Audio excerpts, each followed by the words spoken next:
अस्सलाम वालेकुम। हमने एक फीडबैक लिया था स्टूडेंट से, तो हमने ये चीज़ पूछी थी कि अब हमें कौन सी सीरीज़ शुरू करनी चाहिए। आया लेक्चर सीरीज़ को कंटिन्यू करना चाहिए या फिर हमें टेस्ट सीरीज़ वगैरह शुरू कर देनी चाहिए।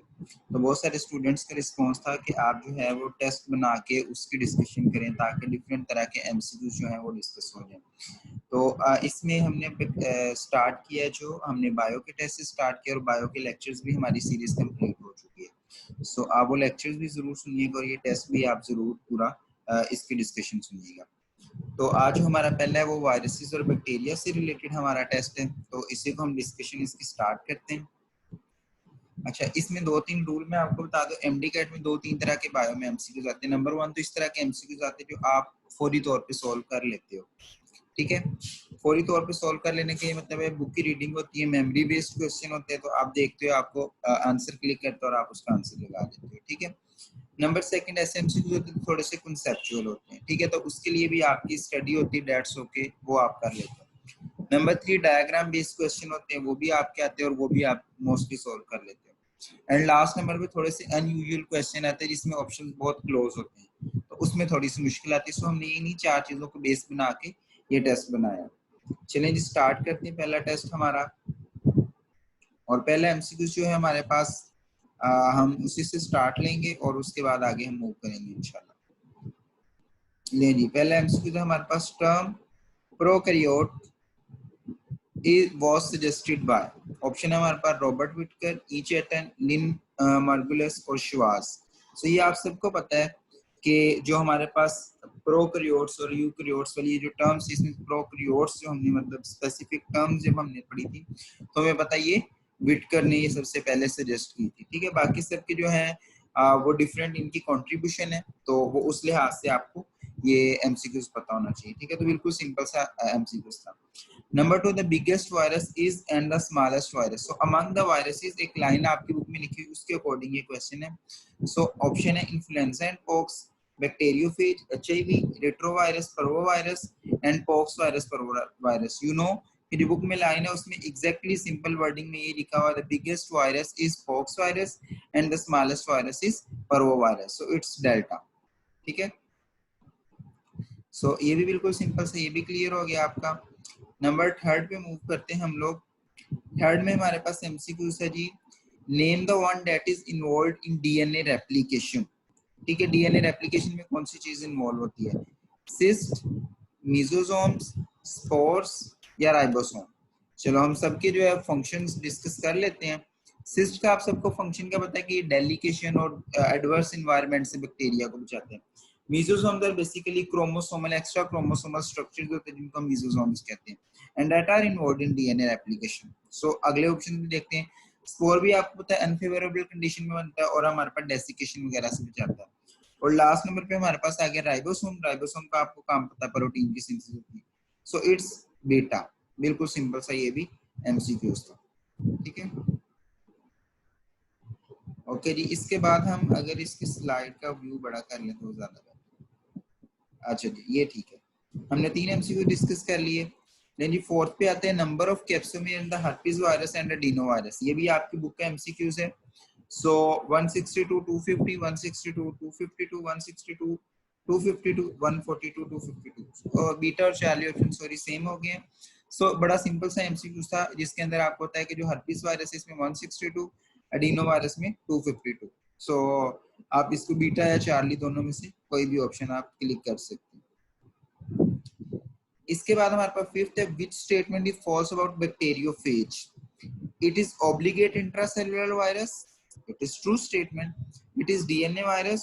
Its structure resembles that of tadpole, having two triangle in its structure with the common color. So हमें पता है it's obligate intracellular. It's also a DNA virus. Its structure resembles to tadpole. आगे लिखा हुआ है having two triangle in its structure with the common color. अब आपको पता है जब हम इसके बेस के साथ बनाते हैं तो इसकी बेसिकली जो इसकी दो ट्राइंगल्स बनती है that are made with the common base, not with the common collar. Collar इसके नीचे होता है बेस, ठीक है। सो ये इसका इंपॉर्टेंट पॉइंट था, ये आपने याद रखना है। सो ये फॉल्स था अबाउट द बैक्टीरियोफेज। इसके बाद है जी, bacteriophage are grown in the bacteria for 75 minutes how much new bacteriophage will be produced. बड़ा सिंपल सा, ये आपको एमसीक्यूज पता है। आपको तो हर 25 मिनट्स के बाद हमारे पास 200 जो बैक्टीरियाज हैं वो न्यू बनते हैं, ठीक है। सो इसमें ऑप्शन हमारे पास है जी 80 लाख है, 600 है, 600 की पावर 2 है, और ये है 6 मल्टीप्लाई 10 की पावर 1 2 3 4 5 6, ठीक है। सो ये हमारे पास ऑप्शन है। सो इसमें बड़ा सिंपल सा आपको मैं फॉर्मूला बता दूं। हमें ये पता है कि टोटल कितने मिनट से 75, सो 75 टोटल टाइम है। टोटल टाइम को हम 25 पे डिवाइड कर देंगे। 25 पे डिवाइड करेंगे तो हमारे पास आ जाएंगे number of cycles. Number of cycles हमारे पास कितने आ गए जी? 3। अब बिल्कुल सिंपल सा फॉर्मूला है 200 की पावर n, ठीक है। 200 की पावर n यानी 200 को n टाइम हमने मल्टीप्लाई करना है। तो 200 मल्टीप्लाई बाय 200 मल्टीप्लाई बाय 200, तो बिल्कुल ये सिंपल सा इसका आंसर आ जाएगा 200 मल्टीप्लाई बाय 200 और मल्टीप्लाई बाय 200। 3 दफा हमने मल्टीप्लाई करना है क्योंकि 200 की पावर 3 है, ठीक है। सो जो हमारे पास आंसर आएगा 2। अब आपको यहाँ से भी सिंपल समझ आ जाना चाहिए कि 2 मल्टीप्लाई बाय 2 4 और मल्टीप्लाई बाय 2 8। सो इसमें 8 वाला एक ही ऑप्शन था, सो आपको वो वहां से भी समझ आ जाना चाहिए था, ठीक है। सो अल्फा ऑप्शन इसका। इसके बाद है हमारे पास number 7, which of the following disease caused by enveloped RNA virus and spread in the epidemic form. So ये आपके पास देखें, आपने दो चीजें ध्यान में रखनी है, एक तो एपिडेमिक फॉर्म में वो फैलता हो और दूसरा आरएनए वायरस हो, ठीक है। सो पहले तो डीएनए वायरस वाले हमने निकाल लेने, लेकिन आपने दूसरी चीज एपिडेमिक फॉर्म में याद रखनी, दोनों चीजों से हम करते हैं, ठीक है। सो इसमें बिल्कुल सिंपल था, आपकी बुक में इन्फ्लुएंजा के बारे में ये लाइन लिखी, influenza, polio, herpes simplex and smallpox. So influenza is RNA virus and spread in the epidemic form. Number 8, the structure which contain the gene for drug resistant bacteria are. किस structure पे जो है वो drug resistance के gene होते हैं, यानी bacteria जो रेजिस्टेंस क्रिएट करता है उसके जो हमारे पास जीन्स हैं वो कहाँ पे प्रेजेंट होते हैं, ठीक है। ऑप्शन है हमारे पास न्यूक्लियोइड, न्यूक्लियोइड में आपको पता है जेनेटिक मटेरियल होता है, क्रोमैटिन बॉडीज में भी वही होता है, और मेसोसोम। ये तीन चीजें तो बिल्कुल कॉमन है। सो प्लाज्मिड्स आर दोस थिंग जिनके अंदर जीन्स फॉर रेजिस्टेंस होते हैं। ये विरुलेंट फैक्टर होता है बैक्टीरिया का। विरुलेंट फैक्टर मींस जो के ह्यूमंस के अंदर हमारे पास डिजीज कॉज करता है, पैथोजेनेसिस कॉज करता है, और विरुलेंट हो जाता है हमारे पास रेजिस्टेंट हो जाता है अगेन द जो हम ड्रग ले रहे होते हैं। Antibiotic that kill the microbe immediately are called as. बिल्कुल सिंपल सा, माइक्रो बायोस्टैटिक, माइक्रोबाइसिडल और कीमोथेरेपेटिक। देखिए जो किल कर देती है वो माइक्रोबिसिडल होती है हमारे पास। बिल्कुल सिंपल सा ये एमसीक्यू, ठीक है। Which statement about the bacteria is true? Okay, true statement। यानी ग्राम पॉजिटिव बैक्टीरिया है more lipid in their cell wall, ये पहला ऑप्शन है। ग्राम नेगेटिव बैक्टीरिया है more lipid in their cell wall. Lipids are absent in the cell wall of both Gram positive and Gram negative, both have equal amount of lipid. So according to lipid हमने बताना है। So आपके एक table बना हुआ Gram positive and Gram negative में difference का। पहली बात ये है कि लिपिड में डिफरेंस होता है, ये ऑप्शन तो निकल गया कि इक्वल नहीं होती। लिपिड्स आर एब्सेंट इन, ये भी निकल गया क्योंकि दोनों में एब्सेंट नहीं है, तो बिल्कुल दोनों में प्रेजेंट होते हैं। अब ए और बी ऑप्शन बच गया आपके पास, ठीक है। सो अब आपने देखना है ग्राम पॉजिटिव में ज्यादा या ग्राम नेगेटिव में। सो इट्स ग्राम नेगेटिव में लिपिड्स ज्यादा होते हैं, ठीक है। सो ये आपकी बुक में बिल्कुल डिफरेंस वाली है। In HIV virus reverse transcriptase convert the single stranded RNA into double stranded DNA. This process is called as translation, replication, duplication, या reverse transcription. So it's reverse transcription. Translation means के हमारे पास जो messenger RNA उसका gene उसका जो code है decode करके हम प्रोटीन की सिंथेसिस करते हैं। रेप्लिकेशन मीन डीएनए का जो है वो कॉपी बनाना अपना। डुप्लीकेशन मीन के जो हमारे पास क्रोमोसोम है उनकी कॉपी बनना। And reverse transcription mean RNA से डीएनए का बनना, और डीएनए से आरएनए का बनना is transcription. Number 12, mesosomes are in folding of cell membrane are involved in। mesosomes again वही आ गया, so it's DNA replication again वही वाला एमसीक्यू है। प्रोटीन सिंथेसिस में राइबोसोम है, आरएनए सिंथेसिस में भी अगेन हमारे पास जो है वो डिफरेंट सिंथेसिस है, और हमारे पास न्यूक्लियस में इन्वॉल्व होता है, और मेटाबॉलिज्म में भी इसका रोल नहीं होता। सो बिल्कुल सिंपल से इसका आंसर था अल्फा। ओके जी, नेक्स्ट हमारे पास आ गया जी 13, most wide spread problem of antibiotic misuses. Rapid cure, increase resistance, disturbance of metabolism, या इम्यूनिटी, ठीक है। सो आपको ये पता है कि जो सबसे ज्यादा मोस्ट कॉमन प्रॉब्लम आ रहा है that is increase in the resistance in the pathogen, यानी रेजिस्टेंस इंक्रीज हो रही है against the drugs. Reverse transcription is used to make DNA copy of host RNA, host DNA, viral RNA, viral DNA. बड़ा simple सा आपके पास option है इसका. So it's viral RNA, beta option. Viral RNA से viral DNA banana, that is reverse transcription. HIV is classified as bacteriophage, retrovirus, oncovirus या icosahedral virus. So आपको बताना चाहिए it is retrovirus. Why not oncovirus? Oncovirus is basically a category of retrovirus. ठीक है. So इसके अंदर इसको हम differentiate करते हैं इसी से. So ये आपने ज़हन में रखनी है दोनों चीजें. इसके बाद what are the sequences of step in which bacteriophage attacks the bacteria and injects its DNA? 16. So ये आपको तो होना चाहिए. सबसे पहले क्या क्या होता है उसने बताया, landing, tail contraction, penetration, DNA injection. Penetration, landing, tail contraction. अच्छा, टेल कॉन्ट्रैक्शन, लैंडिंग. अच्छा, मैं आपको बताता हूँ. सबसे पहले ये आपके पास अगर होस्ट है, सबसे पहले आके बैक्टीरियोफेज क्या करेगा, लैंड करेगा. पहला तो स्टेप लैंड है. सो जिसमें पहला स्टेप लैंडिंग नहीं है वो तो दोनों निकल गए. बीटा ऑप्शन भी निकल गया, ये भी निकल गया. अब लैंडिंग के बाद आके उसने क्या करना होता है, सबसे पहले जो उसकी टेल होती है उसको अंदर पेनिट्रेट करते हैं. ठीक है, यानी पेनिट्रेशन होती है उसकी इधर जाके. ठीक है. थर्ड नंबर पे आपके पास क्या होता है कि जब पेनिट्रेशन होती है उसके बाद हमारे पास टेल की कॉन्ट्रैक्शन होती है. ठीक है, और उसके बाद डीएनए इंजेक्शन होती है. ठीक है. सो इसमें दोनों में डिफरेंस है. आपकी जो बुक में डायग्राम है उसमें और थोड़ा सा जो लिखा हुआ उसमें थोड़ा सा डिफरेंस है. सो आपने इसका मोस्ट प्रोबेबली डेल्टा ऑप्शन लगाना है. ठीक है, जो ज्यादा इंपॉर्टेंट क्लियर हो रहा है अकॉर्डिंग टू कंसेप्ट.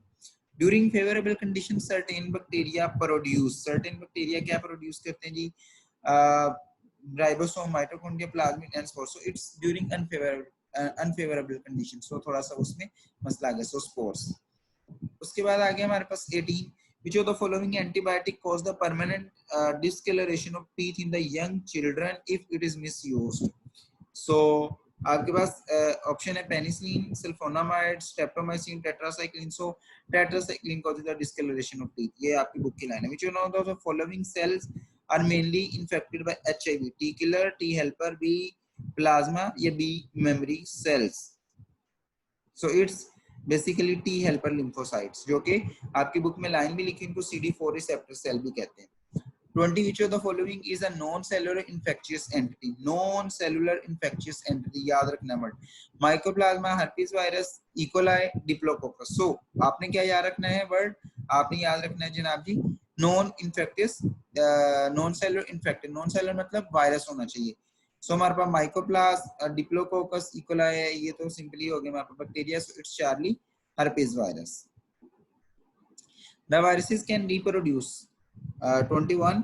इसमें हमारे पास है जी without invading any cell in bacterial cell by mitosis by meiosis. इनके अंदर अपनी कोई मशीनरी सो माइटोसिस मियोसिस और ये तो हो ही नहीं सकता. सो इट्स ओनली बीटा के होस्ट सेल के अंदर ही एंटर होंगे, बैक्टीरिया हो, ह्यूमन हो, जो भी हो. The life cycle in which the phage kill the bacteria is known as, जिसके अंदर किल कर दे, that is transduction, temperate phage cycle, lytic cycle या lysogenic cycle. So आपको पता है कि lytic cycle होता है. ठीक है. लाइसोजेनिक जिसमें हमारे पास किल ना करे बल्कि इनकॉर्पोरेट कर ले, और हमारे पास टेम्परेट फेज साइकिल भी यही होता है. ठीक है. सो यहाँ पे हमारे पास ये ऑप्शन आ गए. उसके बाद आ गया new capsid assemble around the viral RNA and attach to the reverse transcriptase molecule and form and dash form the membrane. So it's a your book line कि हमारे पास जब जो वायरल RNA है वो हमारे पास ये आपकी जो HIV वाली इस तरह बुक में ड्राइंग बनी हुई है, उसमें आपको पता है कि इधर DNA से निकलता है, हमारे पास न्यूक्लियस से DNA बनता है, फिर हमारे पास इधर उसको कन्वर्ट कर देता है RNA में. RNA के मॉलिक्यूल यहाँ पे असेंबल होते हैं जिसके कि हमारे पास सारे जो रिवर्स ट्रांसक्रिप्टेज के मॉलिक्यूल्स हैं यहाँ पे हो जाते हैं, फिर उसके बाद ये मेम्ब्रेन से बड आउट कर जाते हैं. So it's very important कि आपको समटाइम बुक की लाइन भी आ जाती है. So it's bud out, not invaginate, not exocytose. It's only bud out from the cell. Next जी हमारे पास HIV has spike in its structure which is made up of. So lipoprotein, glycolipid, protein या glycoprotein. आपको पता है जो इसकी spice होती है that are made up of glycolipid. So ये आपने थोड़ा सा इसकी याद रखना है. 25. Overall membrane thickness of which type of bacteria is more thick? gram positive, gram negative, can be both, और mycobacteria किसकी सबसे ज्यादा? mycobacteria में आपको सेल वॉल ही नहीं होती. पॉजिटिव और नेगेटिव में डिफरेंस रह गया, दोनों में तो हो नहीं सकती सेम थिकनेस. सो आपको तब पॉजिटिव में चाहे सेल वॉल की लेयर जो है वो हमारे पास सिंगल होती है, बट जो इसकी थिकनेस ओवरऑल वो ज्यादा होती है, ठीक है। So it's gram positive. इसकी थिकनेस क्यों ज्यादा होती है? क्योंकि इसमें पेप्टिडोग्लाइकेन जो है उसकी अमाउंट ज्यादा होती है। कंपाइलोबैक्टर इज एरोबिक, एनारोबिक, फैकल्टेटिव या माइक्रोएरोफिलिक। बिल्कुल आपकी बुक की जो सिंपल सी एग्जांपल है, सो इट्स माइक्रो एरोफिलिक, जो कि हमारे पास लो कंसंट्रेशन में ग्रो करते हैं। Some bacteria are covered with loose soluble shield of macromolecule, so it's a slime, capsule, cell wall और सिस्ट। सो आपको पता है कि ये आपके पास स्लाइम की डेफिनेशन आपकी बुक में लिखी हुई है। So it's a slime that is a loose soluble shield of macromolecule, which is DNA enveloped virus, smallpox, influenza, mumps या herpes. So you know it's smallpox, that is DNA enveloped virus, ठीक है। So RNA virus influenza, herpes और mumps, इसमें आप देख लें कि जो हमारे पास herpes है it's a DNA but non enveloped, और mumps के बारे में I am not clear। अच्छा, during the induction viral DNA detached from hosts, chromosome, nucleus, ribosome या endoplasmic reticulum, so it's detached from the host chromosome. Which one of the which one is odd one? Odd one आपने बताना जो बाकियों से different है, spore, cyst और cell wall. So आपने बताना है जनाब जी, स्पोर है, सिस्ट है, सेल वॉल है या स्लाइम है। स्लाइम, स्पोर, सिस्ट ये सारी एक्स्ट्रा सेलुलर एंटिटीज होती है। Cell wall is an integral part जो कि अंदर वाली साइड पर होता है। So it's Charlie. ये आपके पास सारे आंसर भी हैं इसके। सो आप लोगों से रिक्वेस्ट है कि आप लोग जो है ये सारे एमसीक्यू सुने, और लास्ट पे जो हमारा चैनल है medico study corner, medico study corner, ये हमारा चैनल है जी, ये यूट्यूब वाला, इसको सब्सक्राइब करें, ये सब अपने दोस्तों के साथ शेयर करें। इसके अलावा हमारे पास जो है वो हमारा फेसबुक पेज है एक एमडी कैट के नेम से, और सेकंड पेज है हमारे पास MD CAT lectures and notes. So आप इन दोनों पेजेस को लाइक करें, हमारे चैनल को सब्सक्राइब करें, इंस्टा पे में फॉलो कीजिए, अपने दोस्तों के साथ हमारी वीडियोस को जरूर शेयर कीजिए।